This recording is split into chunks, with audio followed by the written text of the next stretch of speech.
Hello students, कल हमने function की डेफिनेशन की थी। आज हम आगे कंटिन्यू कर रहे हैं some function and their graphs. First आ रहा है हमारे पास identity function. Let R be the set of real numbers, then function is from R to R का मतलब डोमेन भी आर है, को डोमेन भी आर है। Y is equal to f x is equal to x, means f x is equal to x, ये बनेगा आपका identity function. Domain and range दोनों क्या हो जाएगी, R. F x is equal to x का मतलब आप जो भी वैल्यू पुट करोगे वही वैल्यू आएगी। एक्स की वैल्यू 1 पुट करोगे तो 1 आएगा, एक्स की वैल्यू -2 पुट करोगे तो -2 आएगा। ये बोलते हैं हम आइडेंटिटी फंक्शन, जो सेम वैल्यू देता है। 0 पे 0, 1 पे 1, 2 पे 2, इसी तरह 3 पे 3, ये आपका ग्राफ है। नेक्स्ट है कांस्टेंट फंक्शन। कांस्टेंट का मतलब एक फिक्स वैल्यू कर दी हमने। F R to R such that f x is equal to c, x belongs to R, where c is a constant, each x belongs to r, hence domain of f is r, range is c। Domain क्या है इसकी, r, कुछ भी value put करें। Range है आपकी c, यानी answer सिर्फ c ही आएगा। सपोज यहाँ पर जो एग्जांपल दिया है वो f x is equal to 3 दिया है, यानी अगर आप x की वैल्यू 1 पुट करेंगे तो भी आंसर 3 आएगा। x की वैल्यू का इस पर कोई इफेक्ट नहीं पड़ता क्योंकि यहाँ x नहीं है। x की वैल्यू यहाँ 5 पुट करोगे तो भी यहाँ पर 3 ही रहना है। तो x की वैल्यू 0 पे भी y 3 रहेगा, 1 पे भी 3, 2 पे भी 3, 4 पे भी 3, -4 पे भी 3। तो ये एक स्ट्रेट लाइन बनेगी आपकी y इज इक्वल टू 3 पर, f x is equal to 3। ये है कांस्टेंट फंक्शन जिसमें डोमेन क्या है, आप कोई भी वैल्यू पुट कर सकते हो, 1 2 3 4 5 या नेगेटिव, पर रेंज क्या है 3, ओनली 3। इसका आंसर सिर्फ 3 ही आएगा, यानी सी आएगा। नेक्स्ट है हमारे पास पॉलिनोमियल फंक्शन। पॉलिनोमियल वही है जो सिंपल हम पॉलिनोमियल करते थे। एफ एक्स ए नोट जो हम पहले 9th में भी पढ़ा है, हमने 10th में पढ़ा है, a1x a2x2 an x raised to power n type. तो ये पॉलिनोमियल है। एग्जांपल दिया इसने क्यूबिक का x³ - x² + 2, x raised to power 4 + √2x। These are examples of polynomials. बस ये ध्यान रखना है, ये जो पावर है 2/3 ये पॉलिनोमियल नहीं है, क्योंकि जो पावर है वो फ्रैक्शन में नहीं होनी चाहिए और जो पावर है वो नेगेटिव नहीं होनी चाहिए, पावर वॉल नंबर बननी चाहिए। नेक्स्ट है हमारा rational function. The function of the type f x upon g x. Rational function क्या है, जो रैशनल नंबर क्या थे हमारे p अपॉन क्यू टाइप। तो रैशनल फंक्शन क्या है, ऊपर एक फंक्शन है न्यूमरेटर में, एक डिनोमिनेटर में, यानी f x upon g x, where f x and g x are polynomial functions. जो एफ एक्स और जी एक्स है पॉलिनोमियल है, यानी लीनियर, क्वाड्रेटिक, क्यूबिक, कुछ भी हो सकता है। Where g x is not equal to 0। बस ये ध्यान रखना, डिनोमिनेटर कभी भी 0 नहीं होता, ये चीज़ का ध्यान रखना। ये काफ़ी बार आएगा, आपका डोमेन फाइंड आउट करने में भी आएगा जी एक्स, यानी denominator can't be equal to 0। Next आ रहा है हमारे पास modulus function, mod function. The function f R to R defined by f x is equal to mod x, x belongs to R is called modulus function. Non negative values of x, f x is equal to x. For negative values of x, f x is the negative of x. यानी इसकी जो definition है वो क्या है, एफ एक्स की वैल्यू x होगी अगर x greater than equal to 0 होगा, और अगर x लेस देन 0 होगा तो इसकी वैल्यू -x होगी। ये मोड x की डेफिनेशन है, इंपॉर्टेंट है, याद रखना हमेशा। F x is equal to x if x greater than equal to 0 and -x if x is less than 0। तो यहाँ पर मोड है, मोड का मतलब ये होता है कि आप इसके अंदर अगर नेगेटिव वैल्यू भी डालते हो तो वो पॉजिटिव हो जाती है। -3 का 3 बन जाएगा, -2 का 2 बन जाएगा। जैसे यहाँ पर x की वैल्यू आपने 0 पुट की 0, फिर पॉजिटिव पे पॉजिटिव आ रही है, नेगेटिव पे भी पॉजिटिव आएगी। -1 पुट करेंगी तो यहाँ 1 आएगा, -2 पुट करेंगे तो 2 बन जाएगा। तो मोड x क्या कहता है, नेगेटिव को मोड पॉजिटिव बना देता है, यहाँ पर y नेगेटिव नहीं आएंगे।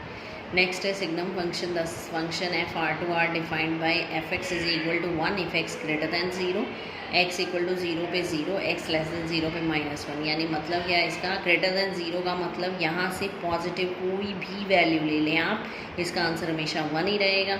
0 पे इसकी वैल्यू 0 रहेगी, और लेस दैन 0 का मतलब इस तरफ आप कोई भी वैल्यू लोगे तो वो नेगेटिव यानी -1 रहेगी।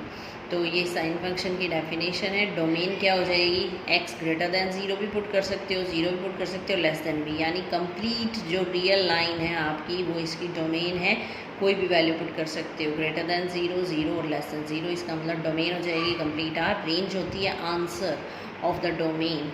आंसर क्या क्या आएंगे, इस पूरे पर आंसर सिर्फ 1 है, यहाँ पर 0 है और इस पूरे पर आंसर -1 है, यानी इसके 3 ही आंसर आएंगे, -1, 0 और 1। तो जो इसकी रेंज हो जाएगी वो हो जाएगी -1, 0 और 1। नेक्स्ट है greatest integer function. The function f(r)(r) defined by fx is equal to greatest integer of x। ये सिंबल है इसका square bracket, x belongs to r, assumes the greatest integer less than equal to x। ये इसकी definition है। जो greatest integer होता है वो जो वैल्यूज़ लेता है वो हमेशा less than equal to x लेता है, ये इसकी डेफिनेशन है। फॉर एग्जांपल मैं आपको एग्जांपल देती हूँ। सपोज़ मैंने 2.8 वैल्यू ली, 2.8। अब इसका नाम क्या है, ग्रेटेस्ट इंटीजर फंक्शन। इंटीजर का मतलब इसका आंसर कभी भी फ्रैक्शन में या डेसिमल में नहीं आ सकता, इंटीजर में आएगा। और अकॉर्डिंग टू डेफिनेशन ये क्या कह रहा है, less than equal to x, यानी वैल्यू या तो x हो सकती है या उससे कम हो सकती है, उससे बड़ी नहीं हो सकती। तो हम देखेंगे 2 और 3 के बीच में लाई करता है 2.8। अब अकॉर्डिंग टू डेफिनेशन ये आगे जा नहीं सकता, पीछे जो भी इंटीजर होगा वो आपका आंसर हो जाएगा। तो पीछे है 2, तो इसका आंसर हो जाएगा 2। चाहे 2.8 ले, 2.7 ले, 2.1 ले, 2.2 ले, इन सब का आंसर 2 ही बनेगा। इसी तरह एक नेगेटिव वैल्यू लेते हैं। सपोज़ यहाँ है 0, यहाँ -1, यहाँ -2। हमने लिया ग्रेटेस्ट इंटीजर ऑफ -1.5, तो -1.5 कहाँ आएगा, यहाँ पर। अब अकॉर्डिंग टू डेफिनेशन ये इस पॉइंट से आगे नहीं जा सकता, यानी इससे पीछे जो भी इंटीजर होगा वो आंसर हो जाएगा। -1.5 से पीछे क्या है, -2, तो इसका आंसर हो जाएगा -2। तो ये था ग्रेटेस्ट इंटीजर, इसने दे रखी हैं वैल्यूज़। नेक्स्ट है अलजेब्रा, इसमें वैल्यूज़ भी हैं -1 to 0। जाओगे आप -1 से 0 में, सबका आंसर -1 आएगा, क्योंकि ये आगे जा नहीं सकता, डेसिमल ले नहीं सकता, तो -1 आएगा। फिर इसी तरह 0 से 1 में आंसर आएगा आपका 0, 1 से 2 में आएगा 1, 2 से 3 में आंसर आएगा 2 and so on.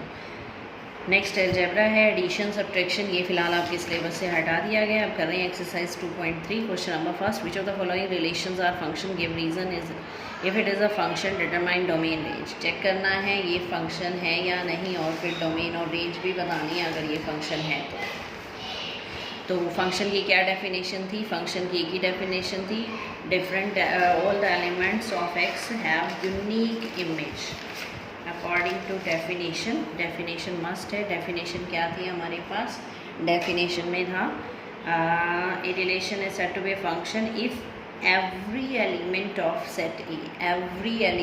set A has one and one image in B। x के सारे एलिमेंट्स की इमेज होनी चाहिए और यूनिक होनी चाहिए, एक एलिमेंट की 2 इमेज नहीं हो सकती। इसमें हम चेक करेंगे अब। तो here all the elements of domain R, domain का मतलब जो आपका फर्स्ट है 2, 5, 8, 11, 14, 17, ये डोमेन है। अब इमेज चेक करते हैं। 2 की इमेज क्या है, 1, 5 की 1, सब एलिमेंट्स की इमेज 1 है। 2, 5, 8, 11 एंड सो ऑन, सबकी इमेज क्या है, 1 है। जो हमने डेफिनेशन की थी उसमें भी एक बात बताई थी मैंने, greater than symbol is possible, यानी 2 एलिमेंट या 2 से ज़्यादा एलिमेंट की सेम इमेज हो सकती है, तो this is a function. Less का पॉसिबल नहीं है, एक की 2 इमेज नहीं होनी चाहिए, 2 की सेम इमेज हो सकती है।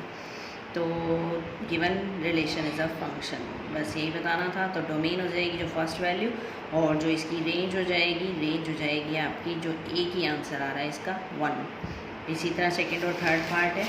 नेक्स्ट है question number second, find the domain and range of the following real functions. f(x) is equal to -mod(x) और दूसरा है √9 - x²। f(x) is equal to -mod(x), we know that mod(x), ये definition अभी आई थी। mod(x) की definition थी if x is greater than equal to 0 then it is x, if x is less than 0 then it is -x। अब minus of mod(x) है आपका function, तो ये उल्टा हो जाएगा, माइनस लगा रहे हैं तो ये नेगेटिव हो जाएगा, ये पॉजिटिव हो जाएगा। f(x) is defined for all real, so domain क्या हो जाएगी, all real. Greater than equal to 0 भी पुट कर रहे हैं, लेस देन 0 यानी सारी वैल्यू पुट कर रहे हैं, 0 और 0 से बड़ी भी और 0 से छोटी भी। तो कंप्लीट रियल लाइन इसकी डोमेन हो जाएगी। अब रेंज देखते हैं इसका आंसर क्या आएगा। मोड एक्स का आंसर हमेशा पॉजिटिव होता है, mode x is always positive, but आगे माइनस लगा हुआ है इसलिए इसका आंसर हमेशा नेगेटिव रहेगा। Mode x is always positive, minus of mode x is always negative. Negative का मतलब जो आपकी रियल लाइन है 0, उससे आपकी इस तरफ ये सारी वैल्यूज़ आएंगी, यानी माइनस इन्फिनिटी से 0 तक। मैक्सिमम इसका आंसर 0 हो सकता है। इन्फिनिटी पे कभी भी क्लोज इंटरवल नहीं लेते, ओपन ही लेना है। इन्फिनिटी और माइनस इन्फिनिटी इनका हमें नहीं पता वैल्यू क्या है। Next f x is equal to root of 9 minus x square. Domain के लिए क्या होता है, जो आपका रूट के अंदर वैल्यू है वो हमेशा पॉजिटिव होनी चाहिए। 9 minus x square should be greater than equal to 0। यहाँ से आ जाएगा 9 greater than equal to x square less than equal to 3 square. ये आइडेंटिटी है हमारे पास, 2x square less than equal to a square, then minus a less than equal to x less than equal to a, x square greater than equal to a square, then x less than equal to minus a and x greater than equal to e. तो यहाँ से value आ जाएगी -3 to 3, तो domain हो जाएगी इसकी -3 to 3। ये इस तरह से आप लिख सकते हैं, या फिर आप रोस्टर में लिखें तो ये भी लिख सकते हैं -3 to 3। For any x such that minus F x will lie between 0 and 3। अब -3 से 3 तक कोई भी वैल्यू आप इसके अंदर पुट करो, जो आंसर आएंगे वो आएंगे 0 to 3 के बीच में, तो इसकी रेंज हो जाएगी 0 to 3। तो ये थी डोमेन और ये थी इसकी रेंज। ये थे 2.3 के question first second. Thank you.